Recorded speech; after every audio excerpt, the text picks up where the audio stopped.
I won $57 million on a Tuesday lunch break and told no one. 6 months later, I called my entire family and said I'd lost my job and was about to be evicted.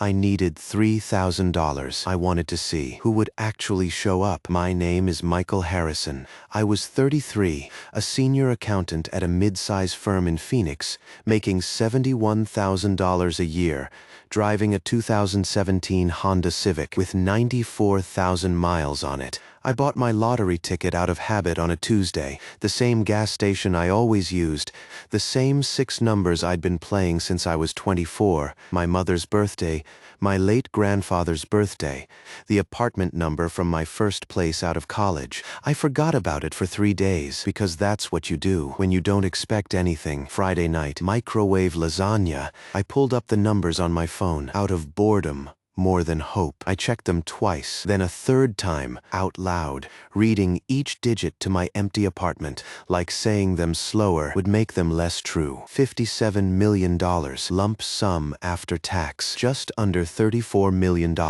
My hands were shaking so hard, I dropped the fork. I want to be clear about something. I wasn't poor. I wasn't desperate. I had savings. I had a 401k. I had a sister I talked to twice a month, and parents I visited on holidays, and a brother I hadn't really been close to. Since college, nobody in my family had ever done anything monstrous to me. That's actually the part that made what came later land so hard. There was no history of cruelty to point to, just a quiet, persistent pattern. I'd never had the data to prove who called when they needed something and who called when they didn't need anything at all. I spent that weekend reading everything I could find about lottery winners. The statistics are brutal. A third go broke within 5 years. Families split over who deserves a cut. People crawl out of decade-long silences the second the number hits the news. I read about a woman in Georgia who won $40 million and within 2 years had 4 lawsuits from cousins claiming verbal promises of a split. I read about a man who gave his brother $200,000 to invest and never saw a dollar or his brother again. By Sunday night, I'd made the decision that would define the next 5 years. I told no one, not my parents, not my sister, not my brother, not a single friend. Monday morning, before I even called the lottery commission, I called a wealth attorney in Scottsdale named Robert Chen, found through a referral service that specializes in anonymous windfalls. He walked me through Arizona's claim rules, and Arizona, unlike some states, allows a trust to claim on a winner's behalf without the winner's name ever touching a public record. We set up the Saguaro Ridge Holdings Trust. Within 9 days, a generic name pulled off a list of unused LLC names his paralegal generated, nothing that traced back to me, my street, or my family. Chen connected me with a financial advisor named Patricia Voss, who built a structure I still use, a percentage in low-volatility index funds, a percentage in municipal bonds, and a small operating account that fed my actual day-to-day spending, capped deliberately low, so my lifestyle wouldn't shift overnight, even if I'd wanted it to. I signed a media non-disclosure waiver wherever the state allowed it, declined every photo op the lottery office offered, and had Chen's office handle every piece of correspondence, so my own name never appeared on a single document a journalist could find. I kept my apartment. I kept the Honda, even when the check engine light came on. 8 months later, and it would have taken about 4 minutes to write a check for a new car. I kept showing up to my accounting job on Monday morning at 8:15, like always, because I needed time, real time, to watch what people did when they believed I had nothing. 6 months in, I designed the test, simple, ugly, and necessary. I called each member of my family individually over the course of 9 days and told the same story, with small variations. I'd been let go from my job. Budget cuts, I said. Nothing I did wrong, just bad luck and bad timing. I was 3 weeks behind on rent. My landlord had given me a final notice. I needed $3,000 to avoid eviction, and I'd pay it back the second I got back on my feet. I called my mother first. There was a pause on the line that told me everything before she said a word. "Michael, that's a lot of money," she said. Have you talked to your father about this? I said I was talking to her right now. I just don't want this to become a whole thing, she said. You know how your brother gets when money comes up. I asked her what that had to do with anything. She said she'd see what she could do and call me back. She never called back. My brother Daniel was next, 2 days later. Daniel was 29, worked in sales for a flooring company, had been engaged for 3 years to a woman named Tara, who I genuinely liked. When I told him I might lose my apartment, he laughed before he caught himself. Dude, I literally just put a deposit down on a venue for the wedding, he said. Tara's mom is helping with some of it, but it's tight right now. I said I understood and asked if there was anything he could do, even partial. I mean, can't you just stay with mom and dad for a bit? It's not that big a deal. You're not gonna be on the street. I told him the landlord had given me 5 days, he said, and I will remember this sentence for the rest of my life. Worst case, you Venmo-request some people from college. That's kind of what GoFundMe is for, right? I called my father 2 days after that. My father had spent 31 years as a union electrician, retired now, the kind of man who believed money problems were a character flaw you could fix with enough discipline. I told him the same story. You've always been smart with money, he said. What happened? I told him layoffs happen to smart people too. $3,000 isn't nothing, Michael. I'm not made of money. I gave your brother $7,000 for the wedding deposit and the ring.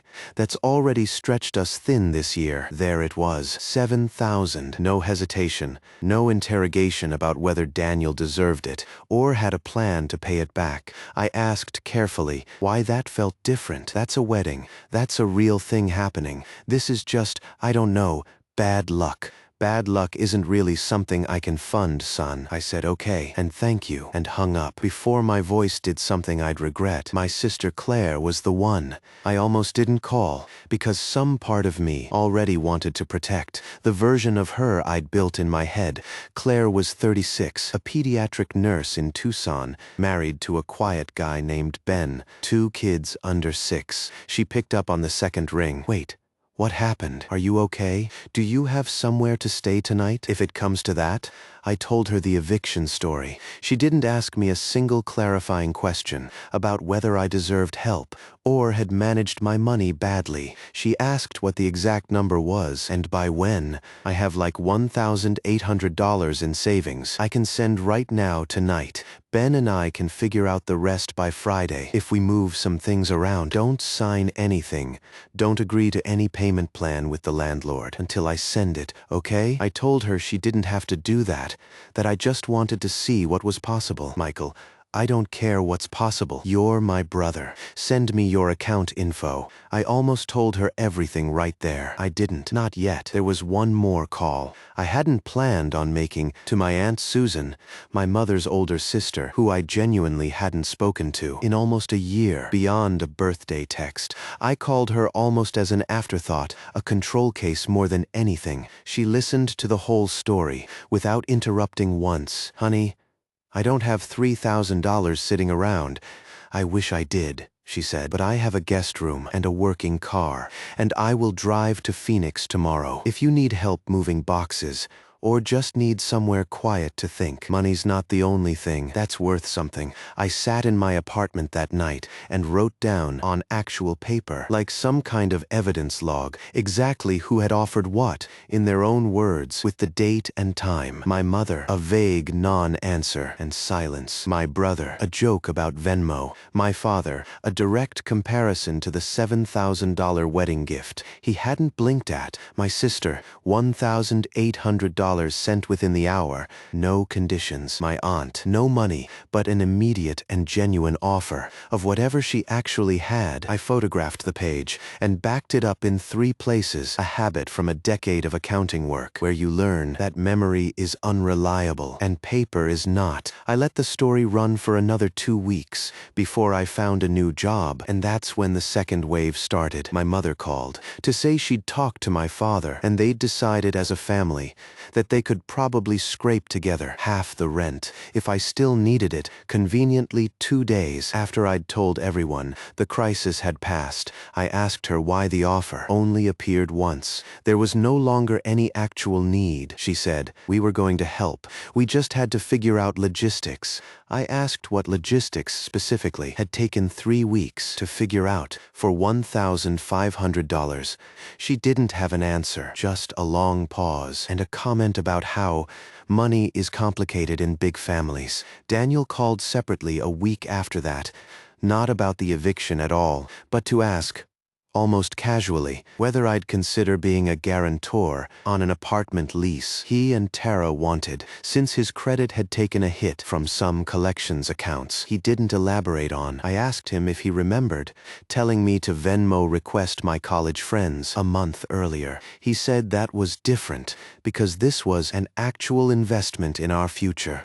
Unlike, in his words, you just having a rough patch. I started to understand that in my family's accounting, my problems were treated as personal failures, and his were treated as infrastructure. I let 4 more months pass, mostly because I wanted to see if anyone would follow up, check in, ask if I'd found a job or gotten back on my feet. Nobody did, except Claire, who texted twice, asking if I needed the rest of the rent money, and once asking if I wanted to come stay with her family for a while. My mother sent one message a month later that said simply, "How are you doing, sweetie?" with no mention of the eviction, the $3,000, or whether I'd lost my home. I planned the reveal carefully. I rented a private room at a steakhouse in Scottsdale, told everyone it was a small thank you dinner because I'd finally landed a new job and wanted to celebrate with family. My mother, my father, Daniel and Tara, Claire and Ben, and my Aunt Susan, all in one room. I'd hired a quiet caterer to bring out the wine.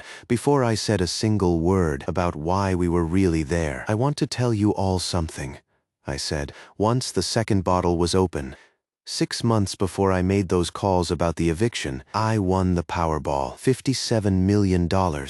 After tax, just under $34 million. The room went silent in a way that I want to describe accurately. Not happy silence, not even shocked silence at first, calculating silence. I watched my father's face do actual math in real time. My mother spoke first. "You let us think you were losing your apartment." "I was testing something," I said. "I wanted to know who would show up for me with nothing to gain." I have it written down, if anyone wants the specifics. Word for word. Daniel laughed, a short, ugly bark of a laugh. "So this whole time, you've been sitting on millions, and you called me asking for $3,000, like some kind of, what?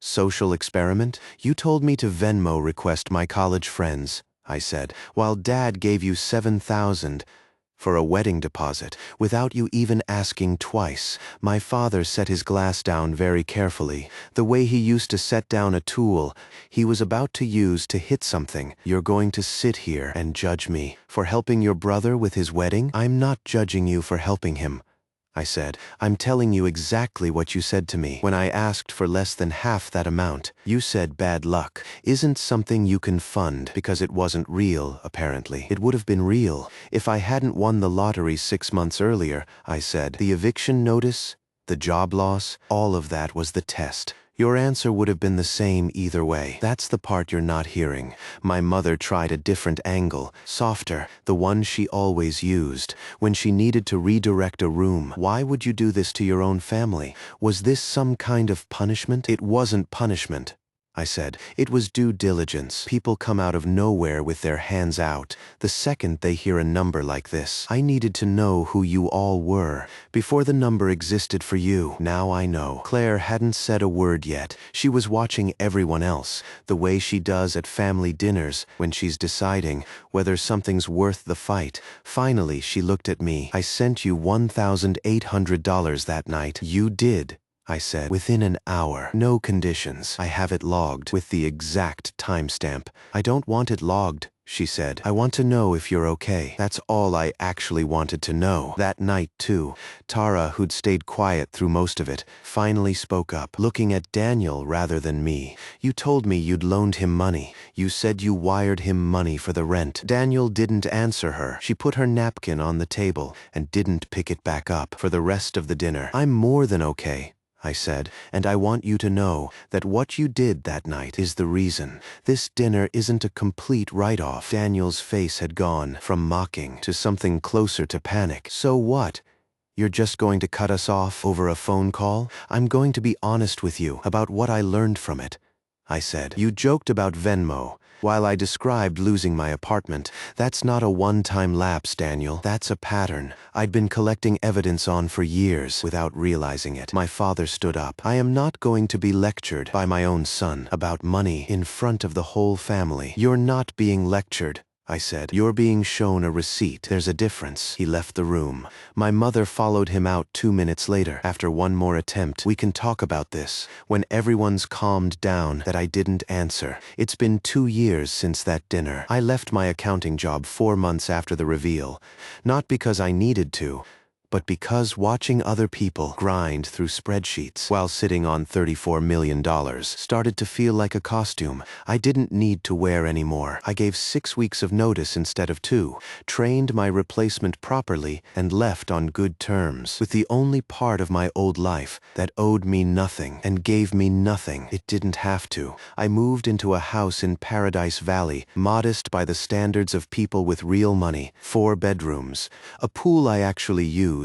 Nothing showy. I traded the Honda in for a Tahoe. Finally, 11 months after the check engine light first came on, I started a small foundation, the Harrison Bridge Fund, that pays emergency rent and utility bills for people facing eviction within 30 days. No relation requirement. No application essay about deserving it, just a copy of the notice and the date it's due. We've funded 412 households in 18 months. Total disbursed just under $1.9 million. Average grant around $4,600. I think about my father's sentence sometimes when I sign off on a grant. Bad luck isn't something you can fund. I fund it every single week, on purpose, for strangers who never once had to prove themselves to me on a recorded phone call. Claire and Ben and their kids spend most holidays at my place now. I paid off the remaining $187,000 on her mortgage as a gift 2 Christmases ago, not as a test, not as a transaction, just because she's the only person who answered my call the way you're supposed to answer when someone you love says they're scared. She tried to argue with me about it for 10 straight minutes before she finally said yes. My Aunt Susan visits every few months, still brings homemade tamales, still hasn't asked me for a single dollar, and I had to practically corner her into letting me cover a hip surgery last spring. My parents and Daniel reached out separately about 8 months after the dinner. My mother wanted to move past it. No acknowledgement of the 3-week non-answer, just an invitation to Sunday dinner, like none of it had happened. My father wanted to talk about family being family, the same 4 words he'd used to justify the $7,000 wedding gift. Daniel wanted to know, almost as an aside, if I'd consider helping him and Tara with a down payment on a house, the wedding having apparently gone fine without my contribution. I told all 3 of them the same thing, almost word for word. Access isn't something you're owed by blood. It's something you build, one honest answer at a time, and they'd already given me their honest answer on a recorded phone call on a night when they thought I had nothing. I'm not bitter about it. I want to be clear about that, because bitterness implies I'm still waiting for something from them. I'm not. I got exactly what I needed from that test. The truth, 6 months early, before the money could distort it. Some people call that lucky. I call it the best $57 million I ever spent, even though in the end, it didn't cost me a single dime to find out who I actually had.